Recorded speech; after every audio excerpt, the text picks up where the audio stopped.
Good afternoon students.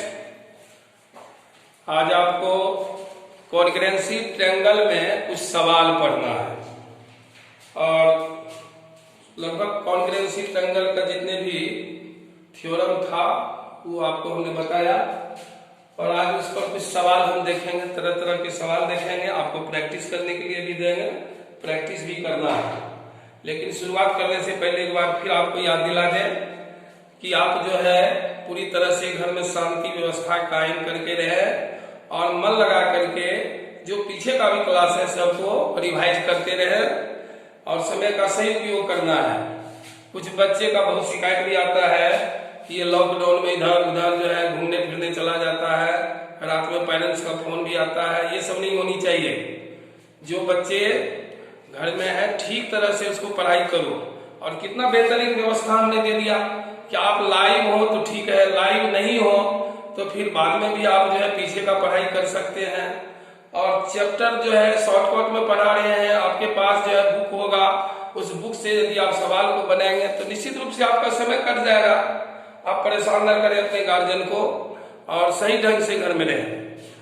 क्योंकि अभी भी एक पेरेंट्स आ गए और वो बोले कि जो पूरा परेशानी करता है, खेलने चला जाता है। देखो बेटा, अभी तुम लोग को मैं समझा रहा हूँ कि मनुष्य, पूरे विश्व का मनुष्य परेशान है। बड़े बड़े साइंटिस्ट फेल है, बड़े बड़े जो है व्यक्ति जो अपने आप को काफी शक्तिशाली समझते थे वो फेल है। तो फिर हम लोग किस खेत की मूली है? आपको इस समय को समझना होगा और समय को समझ करके इसका उपयोग करना होगा। नहीं तो जीवन में जो है यदि कुछ खो दोगे तो फिर वह आने वाला नहीं है। आंख बंद करके इसको सत्य मानो। कभी भी जिसके ऊपर मुसीबत आता है वही इसको जानता है। जरा सोचो, किसी के घर में एक इफेक्टेड हो गया होगा इस कोरोना वायरस से और उसके घर के लोग आज सब के सब इफेक्टेड हैं, उस पर क्या गुजर रहा होगा। उस जगह पर अपने आप को रख करके तुम सोचो कि एक तेरी गतिविधि से यदि इस तरह का इन्फेक्शन यदि आपके घर तक आ जाएगा और आपके सभी घर के लोग यदि पीड़ित हो जाएंगे तो बताइए उस समय में क्या गुजरेगा सब पर। और पूरे समाज, पूरे गांव, पूरे राज्य, सब जगह जो है परेशानी का कारण आप बन सकते हैं। इसीलिए आप बिल्कुल घर में रहें, सेफ रहें, पढ़ाई पर ध्यान दें। जो आप पढ़े उसको रिपीट करें। ये समय बहुत लंबा नहीं चलने वाला है। विपत्ति कुछ दिन का होता है, मेहमान फिर वो आता है, फिर चला जाता है, फिर सही समय आएगा। लेकिन इसमें जो व्यक्ति धैर्य का परिचय दे देगा, जो सहनशील व्यक्ति है, वही आगे बढ़ पाएगा, आगे देख पाएगा। जो इसमें अपने विवेक को मार लेगा, जो अपने आप को अफवाह में पिरो लेगा, राजनीति के गंदे गंदे बातों में पड़ जाएगा, उसकी जीवन जो है कहीं पर पता नहीं कब उसकी ठहर जाएगी। इसलिए एक बार फिर तुम लोगों को, अपने दोस्तों को, सहयोगियों को, जो गांव में बच्चे हैं बड़े बड़े 9th 10th का, उन सबको क्वांटम सेंट्रल स्कूल का लिंक अवश्य शेयर करें। इससे क्या होगा कि आपको तो लाभ हो ही रहा है, आपके दोस्तों को भी लाभ हो जाएगा और यदि उसको लाभ हो जाएगा तो वो आपको दुआ देगा और वो आपको दुआ देगा तो वो दुआ अप्रत्यक्ष रूप से आपके स्कूल को मिल जाएगा। तो इसी के साथ हम लोग आज कॉन्ग्रुएंसी ट्रायंगल के प्रॉब्लम पर चलेंगे। सबसे पहले कॉन्ग्रुएंसी का हमने आपको पूरा विस्तार से बताया कि कैसे कैसे ज्यामितीय आकृति जो है कॉन्ग्रुएंट होते हैं। आज उसमें एक सवाल हम लेके आ रहे हैं, बहुत ही बेहतरीन सवाल एनसीईआरटी का है। सवाल है, एक चित्र दिया हुआ है,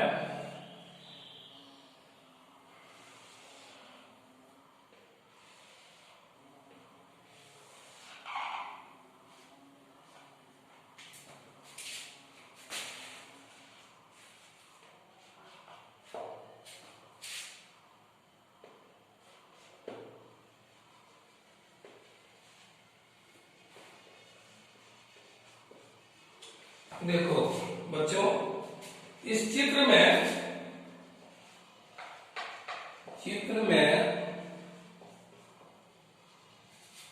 एक रेखाखंड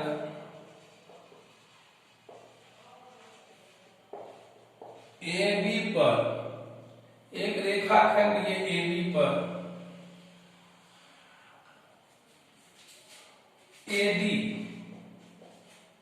एडी ये हो गया एडी एवं बीसी ये हो गया बीसी, दो बराबर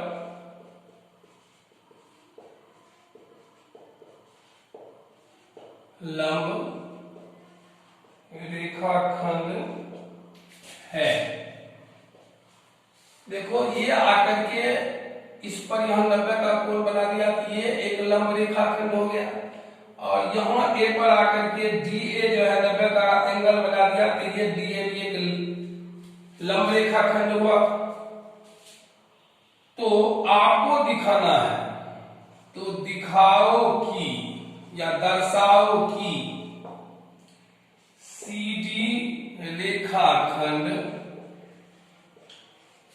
CD रेखाखंड, ये CD रेखाखंड AB को, इस AB को समद्विभाजित करती है।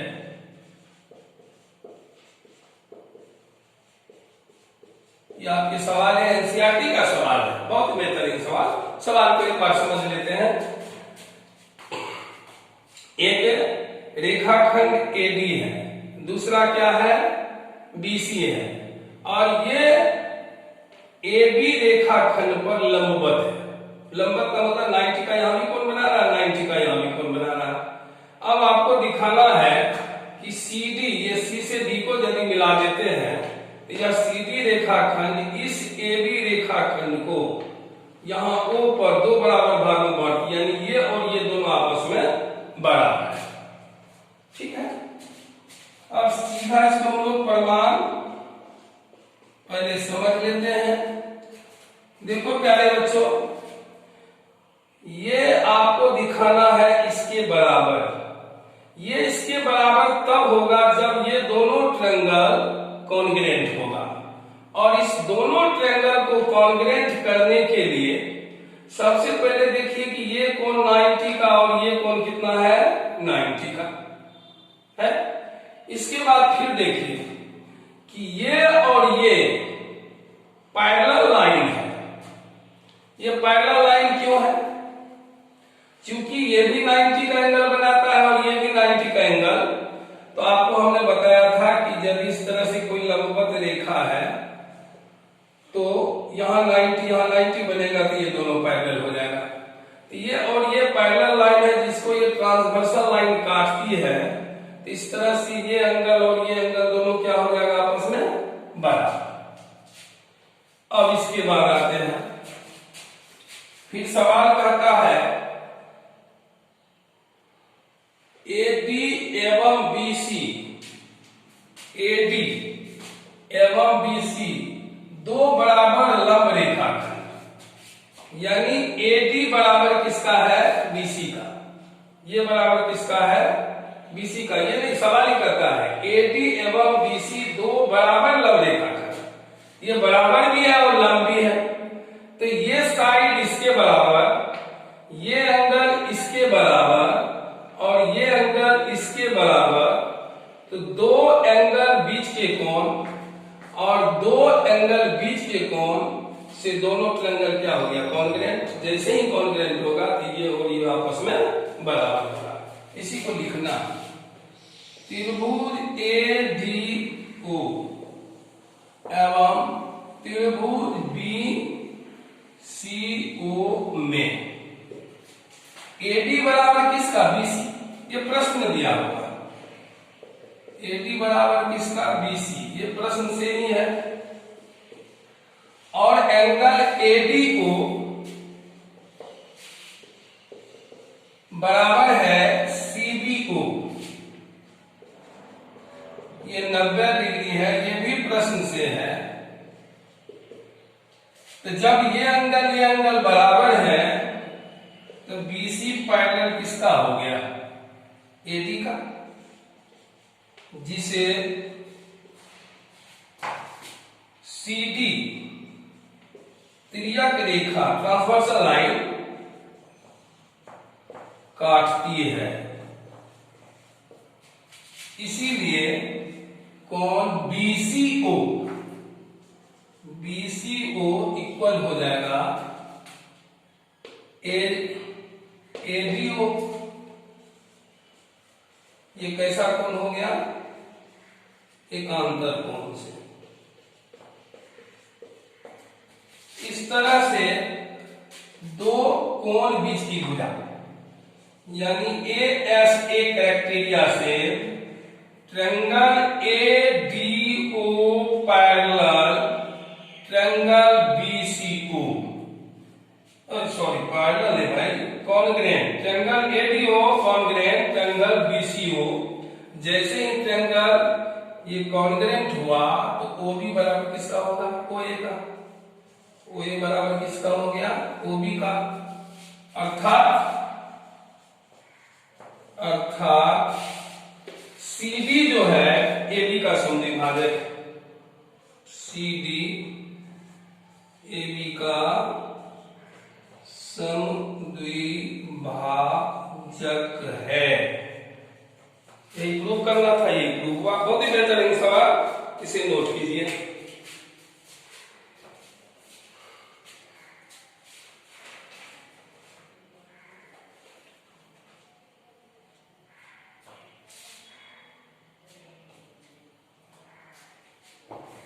और एक एनसीईआरटी का फिर दूसरा सवाल बहुत ही बेहतरीन।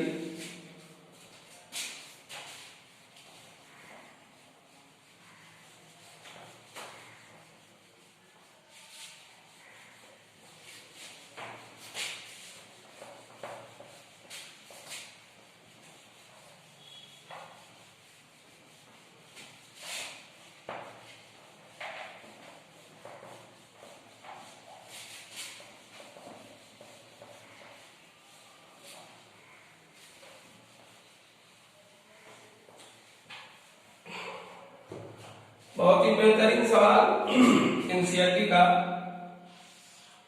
ये कोई एंगल है और इस एंगल का बाइसेक्टर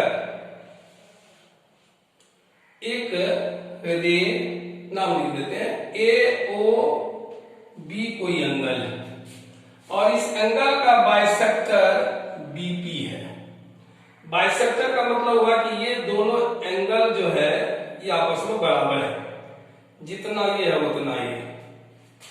अब क्या हुआ कि इस OP के किसी एक बिंदु से, मान लेते हैं कि वह बिंदु M है,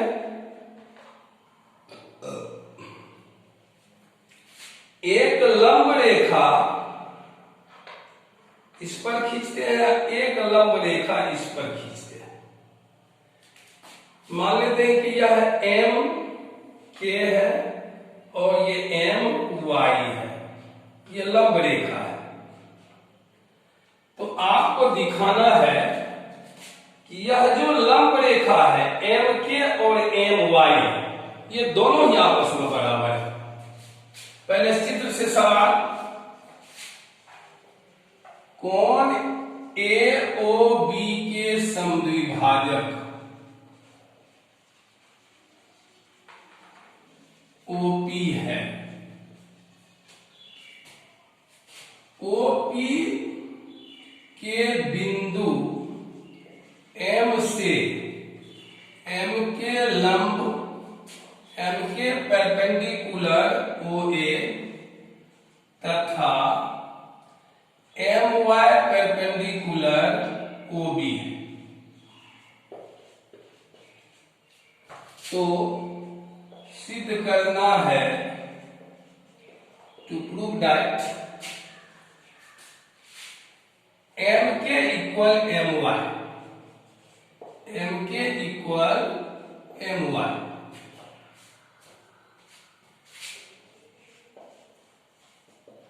देखिए यहां दो ट्रायंगल बन गया, एक ये ट्रायंगल एक ये triangle.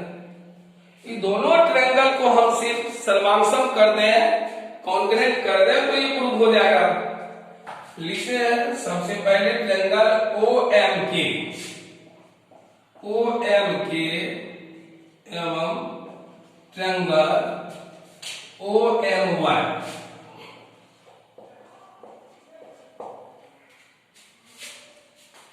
Angle KOM, KOM equal है YOM, YOM। ये मैं नहीं कर रहा हूं, ये प्रश्न से ही है, प्रश्न ही कहता है कि ये समद्विभाजक है, इसलिए दोनों एंगल इक्वल है।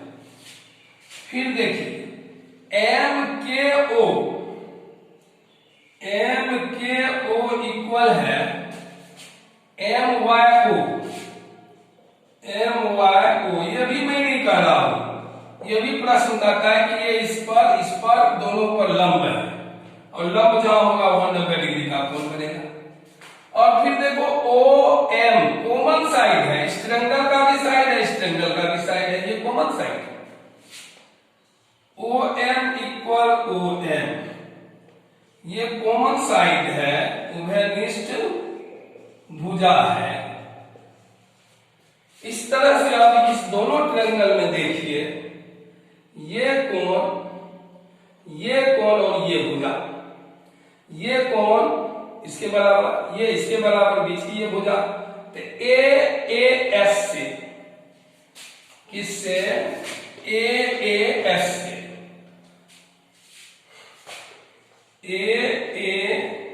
AAS से त्रिभुज OM के कॉन्ग्रेंट ट्रायंगल OMY। अब यदि दोनों ट्रायंगल कॉन्ग्रेंट हुआ तो इसका साइड, इस ट्रायंगल का ये साइड और इसका ये साइड दोनों इक्वल, इसीलिए M के बराबर किसका? MY। यही प्रूव करना था, ये प्रूव हो गया। इसे भी नोट करें। फिर नेक्स्ट एनसीईआरटी का प्रॉब्लम,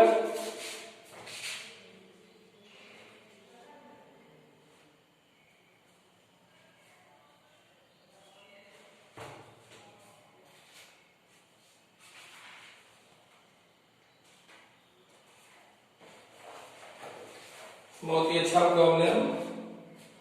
फिर एक बार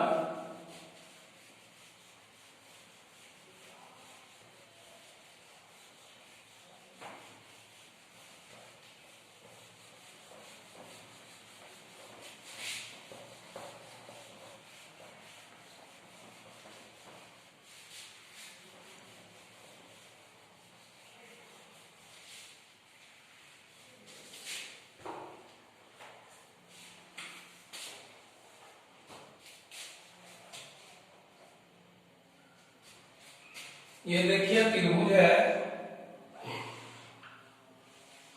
और इस त्रिभुज में का नाम है ABC, और AD जो है, AD यह लंब समद्विभाजक है। लंब समद्विभाजक का मतलब हुआ कि ये 90 का एंगल भी बनाता है और BC को दो बराबर भाग में भी बांटता है। तो आपको दिखाना है कि यह एक समद्विबाहु त्रिभुज है। समद्विबाहु का मतलब किसी दो भुजा बराबर है, यानी दिखाना है कि ये भुजा भी आपस में बराबर है। पहले इससे चित्र से सवाल बनाते हैं। ABC एक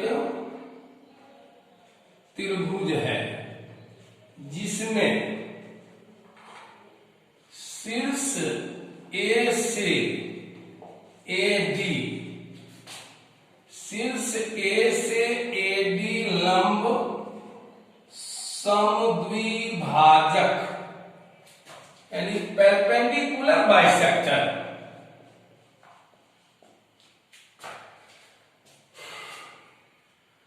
BC पर है।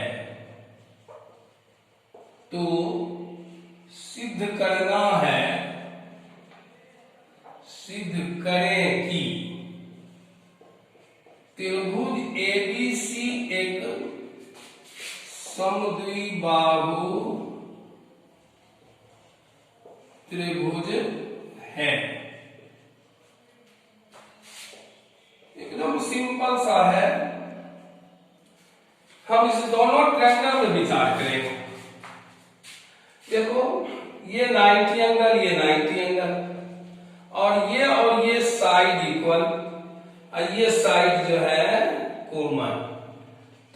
साइड बीच के कोण ना, दो साइड बीच के कोण से दोनों ट्रायंगल कॉन्ग्रुएंट, और जैसे ही दोनों ट्रायंगल कॉन्ग्रुएंट होगा तो ये ए बी इक्वल हो जाएगा AC का, और ये एंगल बी भी हो जाएगा C का।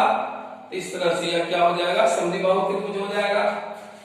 तो इसको लिखते हैं, त्रिभुज ABD एवं त्रिभुज CDA में, ABD या ACD में, ACD में सबसे पहले BD इक्वल CD, ये कहां से है, प्रश्न से। एंगल ADB इक्वल ADC यानी 90 डिग्री, ये कहां से है, प्रश्न से। और AD साइड कौन, AD इक्वल AD, ये उभयनिष्ठ भुजा, इसलिए किससे, SAS से त्रिभुज ABD कॉन्ग्रुएंट त्रिभुज ACD, और जैसे ही ये कॉन्ग्रुएंट हुआ तो AB इक्वल AC, और जब त्रिभुज की दो भुजा बराबर हुई तो त्रिभुज ABC एक समद्विबाहु त्रिभुज है।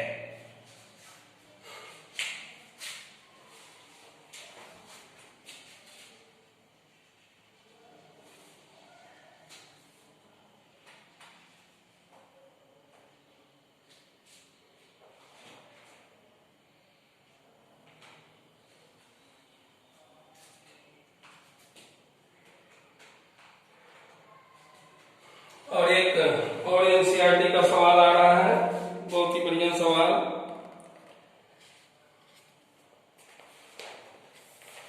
बेहतरीन सवाल।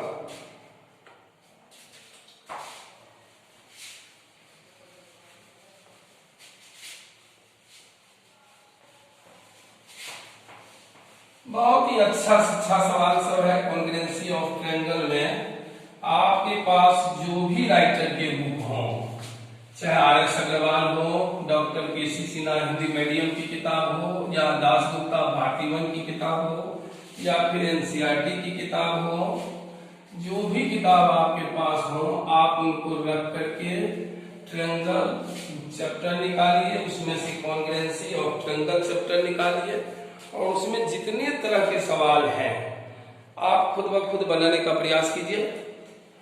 और जो सवाल आपसे ना हो पाए, जैसे ही लॉकडाउन खत्म होगा आप आकर के यहाँ क्लास में उस क्वेश्चन को डिस्कस कीजिए, समझिए, बहुत ही मजा आएगा।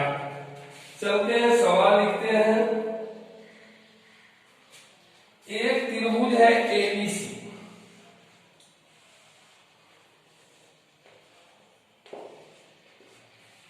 और इसमें इस बार क्या है कि एक B से ऐसी रेखाखंड खींची गई, यह है BE, यह यहां पर लंब है, और C से एक ऐसा रेखाखंड खींचा गया CF, ये भी यहां पर लंब है, ये भी 90, ये भी 90।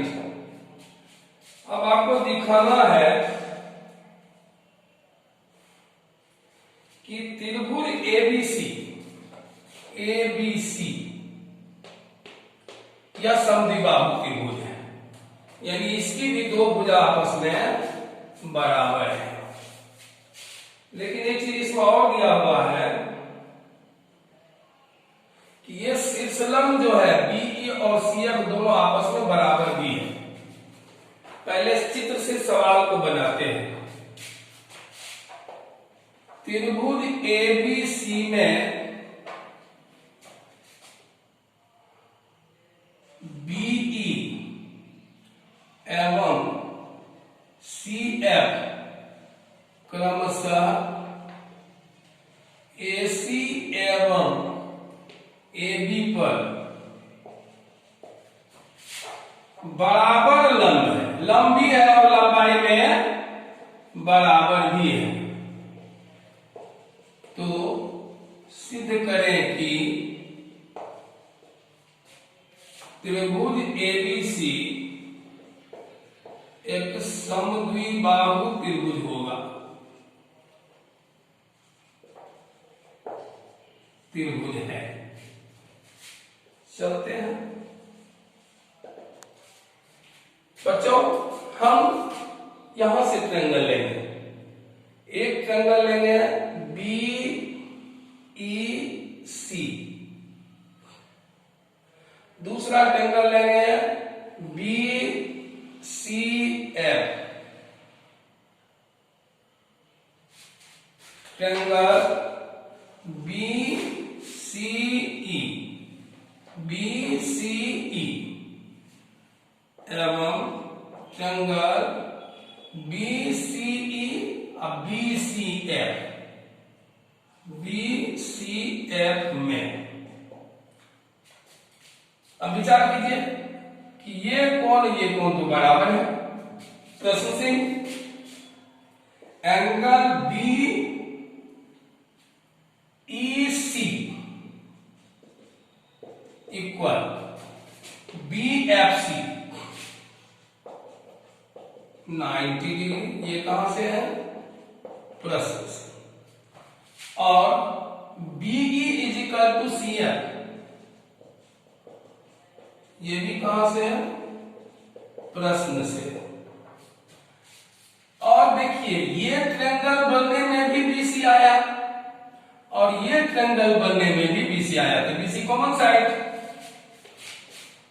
बीसी भुजा इक्वल बीसी, ये आपका उभयनिष्ठ भुजा है।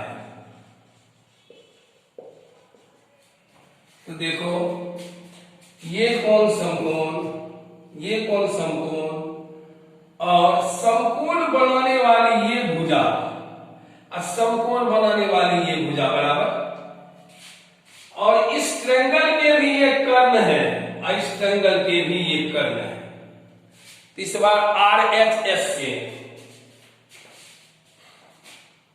आर एच एस से यानी राइट एंगल हाइपोथेनियस साइड से, समकोण कर्ण और भुजा से त्रिभुज बीसीई कॉन्ग्रुएंट बीसीएफ।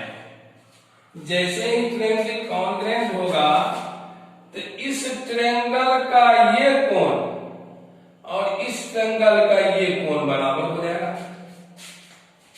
इसलिए एंगल बीसीएफ इक्वल होगा बीसी ई, बीसीई ई, बीसीई इक्वल हो जाएगा सीबीएफ, सीबीएफ। और इस कोण को हम एबीसी भी कर सकते हैं, इसको हम एसीबी भी कर सकते हैं। तो बीसी ई के जगह पर हम लिखेंगे एसीबी, एसीबी इक्वल हो जाएगा एबीसी। और मालूम है कि त्रिभुज की दो कोण यदि बराबर होती है तो उसके सामने का भुजा भी बराबर होता है। इस तरह से इसके सामने का भुजा, इसके सामने की भुजा एबी और इसके सामने की भुजा एसी, ये बराबर होगा। इसलिए ये त्रिभुज जो है, कौन त्रिभुज? एबीसी एक समद्विबाहु त्रिभुज है। बहुत इंपॉर्टेंट सवाल, इसे भी नोट करें।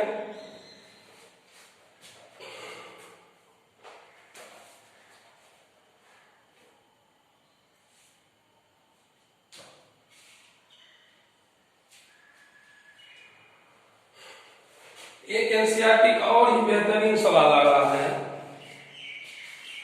आप इसे नोट करें।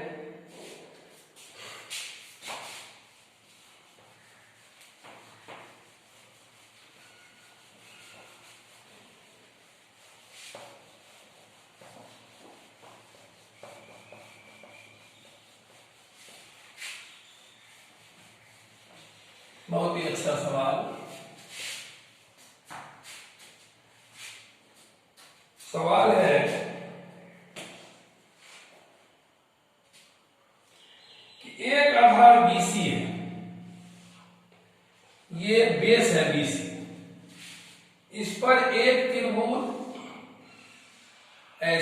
हुई है और एक त्रिभुज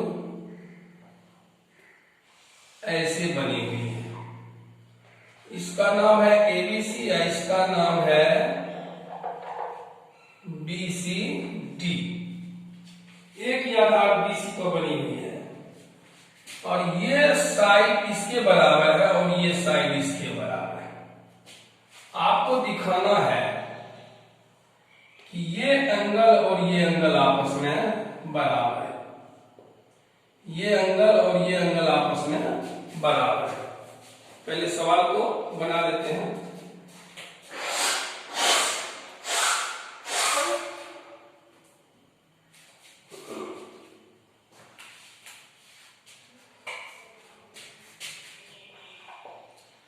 सवाल को एक बार फिर से पुनरावृत्ति कर लें। एक ही आधार BC पर एक ऊपर ट्रायंगल है, एक नीचे ट्रायंगल है। ट्रायंगल ABC में AB equal AC, triangle BCD में BC इक्वल CD। दिखाना है कि एंगल पूरा B इक्वल पूरा C का।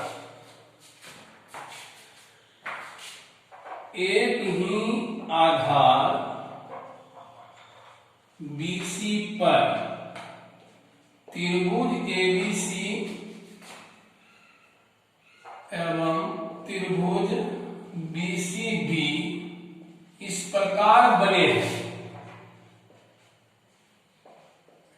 या समद्विबाहु त्रिभुज बने हैं, ऐसा भी सवाल में दिया रहता है कि AB इक्वल AC एवं BD इक्वल CD। तो सिद्ध करें कि एंगल ABD इक्वल ACD। चलिए सबसे पहले तो हम इस ट्रायंगल मारते हैं। ट्रायंगल का दो साइड यदि इक्वल है तो इसके सामने का एंगल भी क्या होगा, इक्वल। ट्रायंगल ABC, चूंकि AB इक्वल किसका है, AC का, इसीलिए ये एंगल और ये angle equal. Angle ABC equal किसका, ACB का। इसको एक मान लीजिए। अब नीचे से इस ट्रायंगल से ट्रायंगल BCD में BD equal CD, BD equal CD, इसलिए एंगल DBC इक्वल DCB। इसको दो मान लें, यानी ये एंगल और ये एंगल इक्वल। एक और दो को जोड़ दें, एक एवं दो को जोड़ने पर ये हो जाएगा एंगल ABC और प्लस एंगल DBC। बायां को बायां से जोड़ेगा, दायां को दायां से। Angle ACB plus angle DCB। अब देखिए इसको और इसको जोड़िएगा तो पूरे लिखाएगा ABD। दोनों की जगह पर लिख लेंगे एंगल ABD और इसको जोड़ेंगे तो ACD। ये प्रूव करना था, ये प्रूव हुआ। समझ भी गए होंगे। और देखते हैं नेक्स्ट प्रॉब्लम।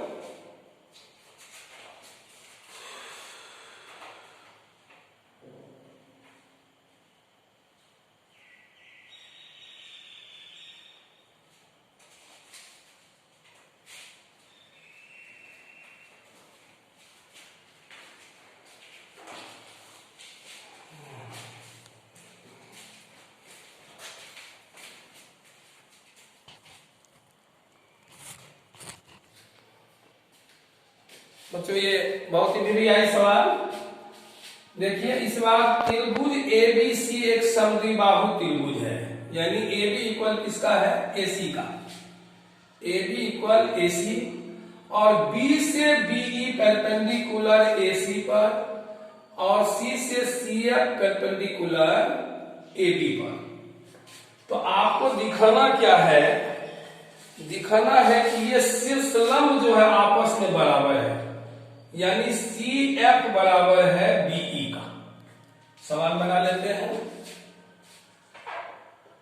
त्रिभुज एबीसी एक समद्विबाहु त्रिभुज है। त्रिभुज है जिसमें AB equal AC, BE perpendicular किस पर है? AC पर, तथा CF परपेंडिकुलर है AB पर। तो सिद्ध करना है कि BE बराबर CF, यानी यह लंबिक दूरी जो है यह बराबर होती है। सीधा दे देगा कि दिखाए कि लंब BE बराबर CF। चलते हैं हम लोग। सबसे पहले तो AB इक्वल किसका है? AC का। और हमको मालूम है कि त्रिभुज की दो भुजा बराबर होती है तो सामने के कोण भी क्या होते हैं? बराबर होते हैं। ये आपका बराबर हो जाएगा इसका और ये कोण इसका। अब लेते हैं त्रिभुज CFB, ये समकोण त्रिभुज है। CFB एक समकोण त्रिभुज है तो 90 डिग्री है। समकोण त्रिभुज CFB एवं समकोण त्रिभुज BEC में आपका ये कोण 90 डिग्री और ये कोण 90 डिग्री, ये कोण 90 डिग्री, यानी BFC इक्वल BEC, ये किसका? 90 डिग्री का। BFC ये कोण, अब BEC ये कोण, दोनों 90। ये प्रश्न से। और यहां से देखिए ये एंगल और ये angle equal, angle ABC equal ACB, और दोनों ही ट्रायंगल में ये साइड जो है कॉमन है। इस ट्रायंगल में भी BC आ रहा है और उस ट्रायंगल में भी BC आ रहा है। तो BC इक्वल BC ये आपका उभयनिष्ठ भुजा, इसीलिए triangle CFB congruent triangle BEC। किस क्राइटेरिया से? ये देखिए समकोण है, ये कर्ण है और ये एंगल है, ये एंगल है। तो AS से यहां लिखना पड़ेगा, AS से दोनों ट्रायंगल क्या हो गया? कॉन्ग्रुएंट। जैसे ही कॉन्ग्रुएंट हुआ तो B equal CF, BE equal CF, यही प्रूफ।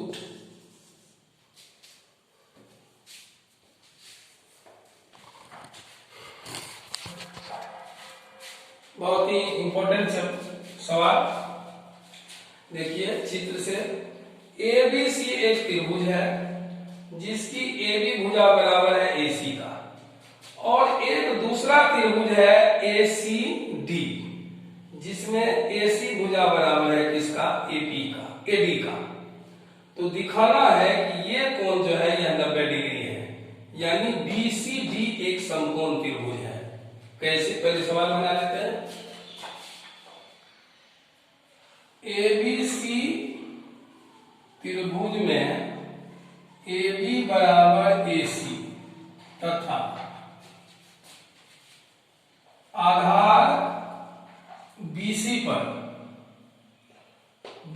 एक त्रिभुज है कौन? BCD, तथा त्रिभुज ACD में AC बराबर AB। तो सिद्ध करना है कि त्रिभुज BCD एक समकोण त्रिभुज है, यानी कोण BCD इक्वल टू क्या डिग्री? 90। हम मान लेते हैं इस कोण को x, इस कोण को y। माना कि कोण ABC इक्वल x, कोण ACB इक्वल टू y, तथा कोण ACD पी एवं ADC जेड, ये मान लिया। अब सबसे पहले हम इस त्रिभुज में चलते हैं। त्रिभुज ABC में AB इक्वल है AC का, इसलिए सामने के कोण भी क्या होंगे, बराबर होंगे। इसीलिए x बराबर किसका होगा, y का। अब चलते हैं इस त्रिभुज में ACD में। AC इक्वल है AD का, AC इक्वल AD का, इसलिए इसके सामने का ये कोण बराबर इसका, यानी P बराबर किसका, Z का। दोनों को जोड़ दीजिए, 1 एवं 2 को जोड़ने पर x plus P y plus Z, x plus P y plus Z। अब हम करते क्या है, इसमें देखते हैं कि कौन सा एंगल हमारा छूट गया। ये आपको x प्लस P तो लाना ही है, इसका तो मान ही निकालना है x प्लस P। एक एंगल है जो आपको कहीं छूट रहा है, देखते हैं, उसको दोनों ओर जोड़ देते हैं, या इससे भी स्वैप कर देगा।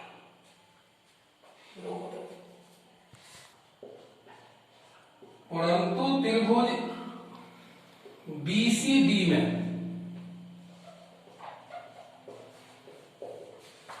x plus y plus P plus Z, x plus y plus P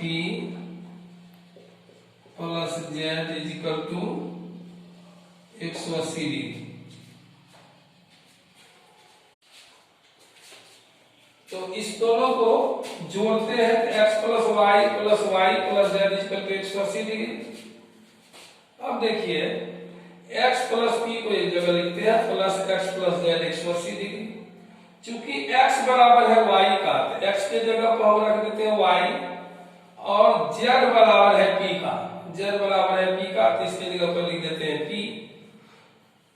ये हो जाएगा 180। ये इधर जो y है प्लस में, इधर आके माइनस में, p है इधर प्लस में, इधर आके माइनस में। फिर इसको इधर ले आएंगे तो y प्लस p 180 डिग्री जोड़ेंगे तो 2y प्लस 2p 180 डिग्री। अब यहाँ थोड़ा सा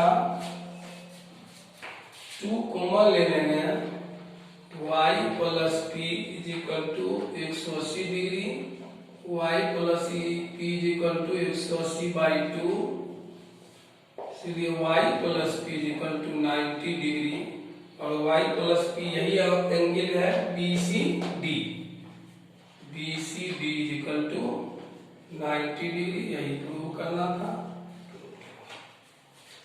और इसी के साथ आज का क्लास समाप्त। और कॉन्ग्रुएंसी ट्रायंगल आपको अपने अपने बुक से बनाना है, और कॉन्ग्रुएंसी ट्रायंगल को भी हम समाप्त करते हैं, और नेक्स्ट क्लास में हम लोग पढ़ेंगे area of triangle. Thank you very much.